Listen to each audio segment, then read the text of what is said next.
Santo Agostinho de Hipona. E o santo do mais novo vídeo do canal é Santo Agostinho de Hipona, ou simplesmente Santo Agostinho. Bispo, confessor e doutor da Igreja. Sua festa é no dia 28 de agosto. Santo Agostinho de Hipona viveu entre os anos 354 e 430. É o maior dos padres da Igreja e um dos mais eminentes doutores da Igreja Ocidental. Nasceu em Tagaste, na atual Argélia. Seu pai, Patrício, um pagão de certo status social acomodado, que logo de uma longa e virulenta resistência à fé, no final da sua vida, se converte ao cristianismo. Santa Mônica, sua mãe, natural da África, era uma cristã devota, nascida de pais cristãos. Ao enviuvar, se consagrou totalmente à conversão do seu filho Agostinho.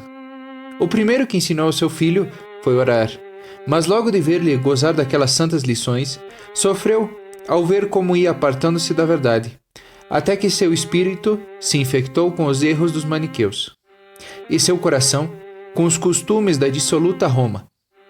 Noite e dia, orava e gemia com más lágrimas que as outras mães derramariam junto ao féretro de seus filhos.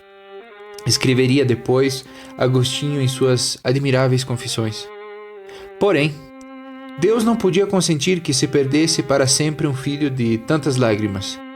Mônica morreu em Óstia, perto de Roma, no ano de 387, assistida pelo seu filho. Agostinho se educou como retórico nas cidades norte-africanas de Tagaste, Madaura e Cartago. Entre os 15 e 30 anos, viveu com uma mulher cartaginesa cujo nome se desconhece, com quem teve um filho no ano de 372, chamado Adeodatus, que em latim significa presente de Deus. Inspirado pelo Tratado Hortensius de Cícero, Agostinho se converteu em um ardente buscador da verdade, que lhe levou a estudar várias correntes filosóficas. Durante 9 anos, de 373 a 382, aderiu ao maniqueísmo, filosofia dualista persa, muito estendida naquela época pelo Império Romano. Seu principal fundamento é o conflito entre o bem e o mal. E a Agostinho, o maniqueísmo lhe pareceu uma doutrina que parecia explicar a experiência e dava respostas adequadas sobre as quais construir um sistema filosófico e ético. Ademais, seu código moral não era muito estrito.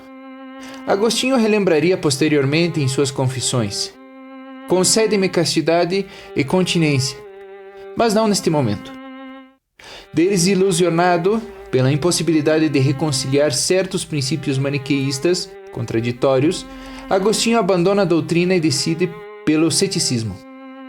No ano 383, se muda de Cartago para Roma, e um ano mais tarde vai para Milão, como professor de retórica. Ali, se move em círculos neoplatônicos.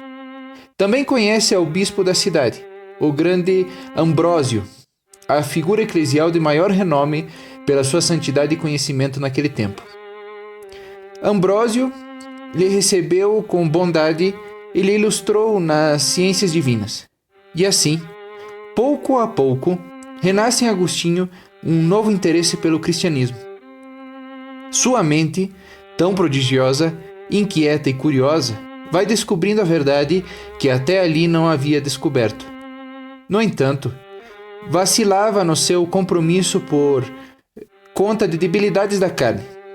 Temia comprometer-se, pois sabia que teria que reformar sua vida dissoluta e deixar para trás muitos gostos e prazeres que tanto lhe atraíam. Rezava constantemente: Senhor, dai-me a castidade, mas não agora. Porém, um dia, segundo o seu próprio relato, escutou uma voz, como a de um menino, que lhe dizia: toma e lê. Porém, ao dar-se conta que estava completamente só, lhe pareceu uma inspiração do céu e uma exortação divina para ler as Sagradas Escrituras. Abriu e leu a primeira passagem que lhe apareceu: Não deis vossos membros como armas de iniquidade ao pecado, senão os ofereça a Deus, como mortos que voltaram à vida, e dai vossos membros a Deus como instrumentos de justiça, porque o pecado não terá já domínio sobre vós, pois já não estás baixo a lei, senão baixo a graça. E então, quando Agostinho se decide e sem reserva se entrega de corpo e alma para Deus, seguindo sua lei e a explicando a outros. Aos 33 anos de idade, recebe o santo batismo na Páscoa do ano de 387. Sua mãe, que se havia mudado para a Itália para estar cerca dele, se encheu de grande alegria. Agostinho, já convertido, se dispôs a retornar com sua mãe para a África, e juntos se foram ao porto de Ostia para esperar um barco. Porém, Mônica já havia obtido de Deus o que mais desejava em sua vida e poderia morrer tranquila. Sucedeu que, estando em uma casa junto ao mar, durante a noite, enquanto ambos conversavam, baixo a um céu estrelado, Mônica exclamou: "E a mim? O que mais pode me amarrar à terra? Já obtive meu grande desejo, o de ver-te cristão católico. Tudo o que desejava, já o consegui de Deus." Poucos dias depois, lhe invadiu uma febre e morreu. Morreu aos 55 anos de idade, pedindo ao seu filho que lembrasse dela no altar do Senhor. Agostinho voltou ao norte da África e foi ordenado sacerdote no ano de 391 e consagrado bispo de Hipona, agora chamada Annaba, na atual Argélia, no ano de 395, aos 41 anos, cargo que ocuparia até a sua morte. Foi um período de grande agitação política e teológica. Os bárbaros ameaçavam o Império Romano, chegando inclusive a saquear a Roma em 410. E o cisma e a heresia ameaçavam internamente a unidade da Igreja. Agostinho empreendeu com entusiasmo a batalha teológica e refutou brilhantemente os argumentos pagãos que culpavam o cristianismo pelos males que afetavam Roma.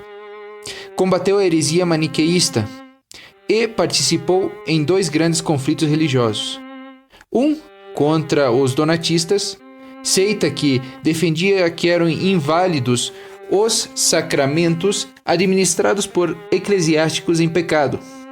O outro contra as crenças pelagianas, os seguidores de um monge britânico da época, que negava a doutrina do pecado original. Durante este conflito, que durou muito tempo, Agostinho desenvolve suas doutrinas sobre o pecado original e a graça divina, soberania divina e predestinação. Seus argumentos sobre a graça divina lhe ganharam o título pelo qual também se lhe conhece, Doutor da Graça. A doutrina agostiniana se situava entre os extremos do pelagianismo e do maniqueísmo. Contra a doutrina de Pelágio, mantinha que a desobediência espiritual do homem se havia produzido em um estado de pecado que a natureza humana era incapaz de mudar. Em sua teologia, os homens e as mulheres são salvos pelo dom da graça. Contra o maniqueísmo, defendeu com energia o papel do livre-arbítrio, em união com a graça. Agostinho morreu em Hipona, em 28 de agosto do ano de 430.